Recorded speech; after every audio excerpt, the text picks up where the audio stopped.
Hello everyone, this is Ann. Welcome back to my channel.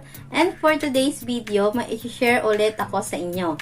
And this video is for my co-beginners and sa lahat po na nakaka-experience hindi makapag-upload ng thumbnail sa kanilang YouTube videos. So ano po ba yung alternative way na pwede natin gawin para makapag-upload tayo ng thumbnail para po sa ating mga YouTube videos? So before po kasi once na nag-upload tayo ng videos and meron tayong customized thumbnail, ay wala pong problema once na gusto po natin mag-upload.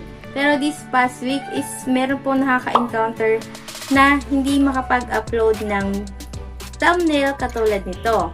So alam naman po natin na napakahalaga ng thumbnail para po sa ating YouTube videos.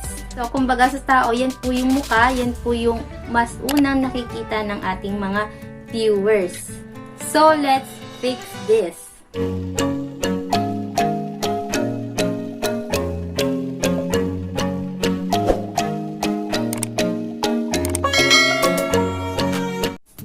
So i-open po natin yung YouTube Studio app. Or kung wala ka nito sa cellphone mo, pwede mo itong ma-download sa Play Store or App Store.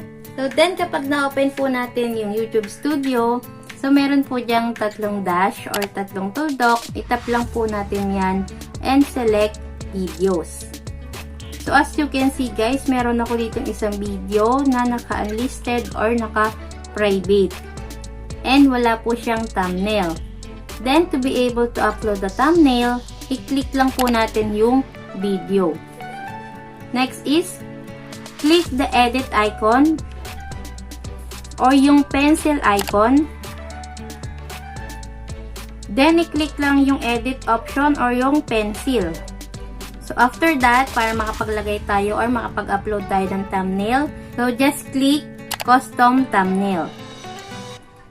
Then, pwede mo nang i-select yung na-customize mong thumbnail. After po nyan, click this select option. Tapos, meron dyan save. Just click the save. Then, after that, try natin i-check sa YouTube kung magkakaroon ng thumbnail. So, just open our YouTube.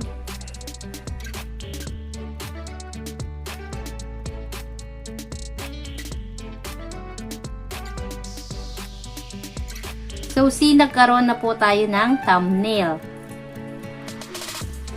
So, ito nga po yung alternative way na pwede nating gawin para makapag-upload tayo.